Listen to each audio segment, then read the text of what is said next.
ला इलाहा इल्लल्लाह के नारे पे ये मुल्क बना था। किसी सूरत हम स्वाय अल्लाह के किसी के सामने नहीं झुकेंगे। हम एक आजाद मुल्क है।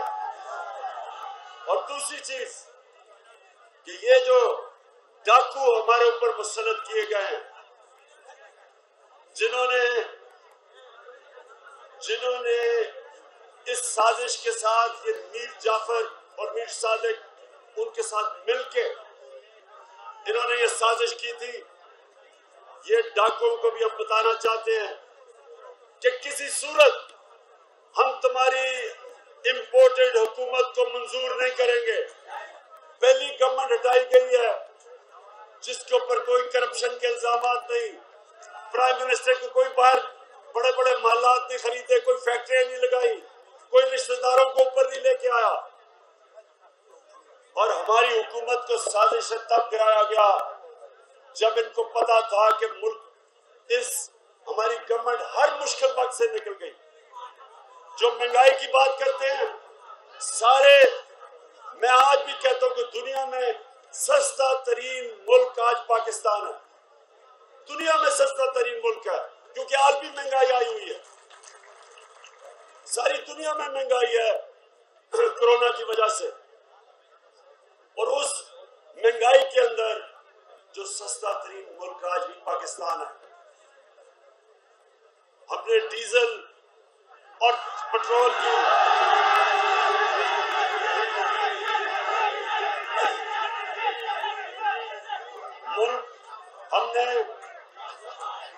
हमने टैक्स सबसे ज्यादा इकट्ठा किया और उस टैक्स की वजह से, क्योंकि ज्यादा टैक्स इकट्ठा किया, हमने अपने लोगों के लिए पेट्रोल और फजल रहमान की कीमत कम रखी। तो ये मैं आपके सामने सिर्फ इसलिए ये चीजें रख रहा हूं कि एक हुकूमत जो मुल्क को हर मुश्किल से निकाल रही थी, जिसकी माशी परफॉर्मेंस पिछली कोई भी हुकूमत पिछले 10 साल में मुकाबला नहीं कर सकती थी, जिसने एक मुल्क वो मिला हमें विरासत में जिसका दिवालिया निकाला हुआ था, सारे इदारे तबाह किए हुए थे, वो हमें हुकूमत मिली। और मुझे फख्र है कि सारे मीडिया प्रोपेगेंडा और अपोजिशन प्रोपेगेंडा के बावजूद अल्लाह का शुक्र है कि हमारी हुकूमत सही रास्ते पर निकली हुई थी। जब ये साजिश की गई तो मैं आज ये भी आपको बता दूं, नौजवानों की कौम कैसे तबाह होती है। कौम कैसे तबाह होती है जब आप वो करप्ट लोगों को जो 30 साल से मुल्क को लूट रहे थे, जब आप उनको पठाते तो क्या होता। अब ये शहबाज शरीफ ने, इसने सबसे पहले चीज क्या की, 16 अरब रुपए के FIA के इसके ऊपर केस है। 16 अरब रुपए का नौकरों के नाम पे 16 अरब रुपया, जिसमें मकसूद चपड़ासी का 4.25 अरब रुपया, 370 करोड़ रुपया उसके बैंक में आया। अब एक मिनट चुप, अब सुने, अब ये क्या किया इसने, आते साथ ही FIA में जो इन्वेस्टिगेटिव ऑफिसर्स थे उनको फारिग कर दिया, उनके खिलाफ इंतकामी कार्रवाई की, सारे अपने लोगों को ऊपर बैठा दिया। अब ये अपने केसेस खत्म करवाएगा। अब ये जब FIA को तबाह करेगा अपने केसेस बचाने के लिए, FIA और भी किसी ताकतवर डाकू को नहीं पकड़ेगी, वो सिर्फ छोटे चोरों को पकड़ेंगे। इदारा तबाह होगा। अब ये नैब को मुकम्मल तौर पे तबाह करेंगे जिधर इसके बाकी केसेस पड़े हुए हैं। नैब तबाह होगी। 60% कैबिनेट जमानत पे है, इन्होंने अपने आप को बचाना है, तो ये सारे मुल्क के इदारों को कमजोर करेंगे। तो होगा क्या? मेरे कारकुनों ये सुनो, क्योंकि आपने जब तबलीग करनी है लोगों के अंदर जाके, आपने लोगों को ये चीजें समझानी है। होगा क्या? नबी सल्लल्लाहु अलैहि वसल्लम ने कहा था कि कौम तब मरती है जब वो छोटे चोरों को जेलों में डालती है और ताकतवर डाकुओं को नहीं पकड़ती। ये अब आपके सामने तमाशा हो रहा है।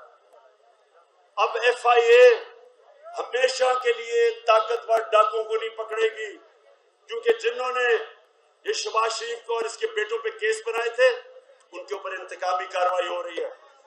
अब सारे बाकी FIA वाले डरेंगे कि कभी हम किसी ताकतवर को ना हाथ डालें।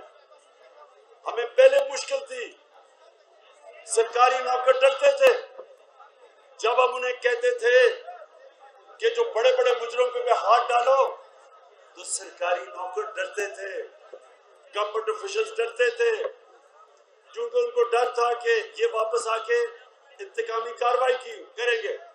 अब ये साजिश के जरिए इसी शहबाज शरीफ और शरीफ खानदान को वापस लाया गया और अब ये सारे इदारे इस मुल्क के तबाह करेंगे जो इन्होंने पहले किए हैं। कभी कोई गवर्नमेंट जो इदारे तबाह करती है, कभी दुनिया की तारीख में वो कभी ठीक नहीं कर सकती, और जब इदारे तबाह होते हैं तो मुल्क तबाह हो जाता है।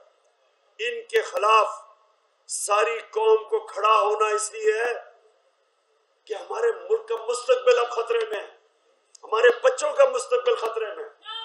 इसलिए बस बस बस पहले सुन लो, पहले बात सुनो, क्योंकि आपने जाके तबलीग करनी है लोगों में कि ये सारी साजिश तब शुरू हुई जब अमेरिका ने फैसला किया इमरान खान को हटाने का।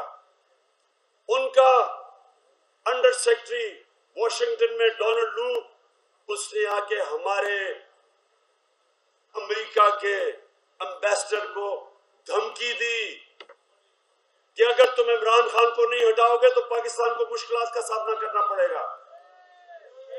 और फिर कहा कि अगर इमरान खान को अदम एतमाद की वोट पे आपने हटा दिया तो फिर हम माफ कर देंगे। गुलामों को माफ किया जाता है, आजाद लोगों को माफ नहीं किया जाता। हम माफ कर देंगे, क्योंकि उनको पता था कि ये जो इस मुल्क का करप्ट तरीन माफिया, ये तैयार बैठे थे उनको ऊपर लाने के लिए। उन्होंने कहा कि जब भी इमरान खान को हटाओगे हम तुम्हें माफ कर देंगे, क्योंकि उन्हें पता था कि ये चोरों को उन्होंने ऊपर लेके आना है जिनके पैसे बाहर पड़े हैं, और जिस जिस लीडर के पैसे बाहर मुल्क से पड़े हो वो कभी अपने मुल्क की आजादी के लिए नहीं खड़ा हो सकता, वो इनकी हमेशा गुलामी करता है। तो इसलिए आपने लोगों को ये चीजें बतानी है कि ये आजादी की जंग है, हकीकी आजादी की जंग। और फिर आपने उनको ये बताना है कि ये जो लोग आए हैं ये पाकिस्तान के करप्ट तरीन लोग, जिन्होंने मुल्क का इन दोनों 10 सालों में इन दोनों पार्टीज ने जो आज सारे इख्तिदार में है 4 गुना ज्यादा कर्जा बढ़ाया, जिसकी कीमत आज हम अदा कर रहे हैं उसके ऊपर सूद देके। ये वो लोग हैं जिन्होंने इस मुल्क के इदारे तबाह किए अपनी चोरी करने के लिए। इसलिए आप सब तैयारी कर लें कि आपने लोगों को कहना है कि हमने किसी सूरत इन चोरों को कबूल नहीं करना, और आपने लोगों को गली गली में तैयार करना। और आखिर में मैंने ये भी कहना है कि जो चीफ इलेक्शन कमिश्नर है ये बिल्कुल एक नून लीग का प्लांटेड एजेंट है। इसको हमने तहरीक चलानी है कि हमें इस पे कोई एतमाद नहीं, ये कोई मौका नहीं छोड़ता हमें नुकसान करने का। हमने कहा था फॉरेन फंडिंग, हमने चैलेंज किया था कि पहले तीनों जमातों की इकट्ठे केस देखें और देखें कि किसकी जायज फंडिंग है किसकी नाजायज है। मैं आज आपको वादा करता हूं कि जब तीनों जमातों की फंडिंग देखी जाएगी, एक जमात की जायज फंडिंग होगी, बाकी 2 की नाजायज होगी, और वो है तहरीक इंसाफ। हम इसके पास कोई इखलाकी जवाज नहीं है चीफ इलेक्शन कमीशन रहने का।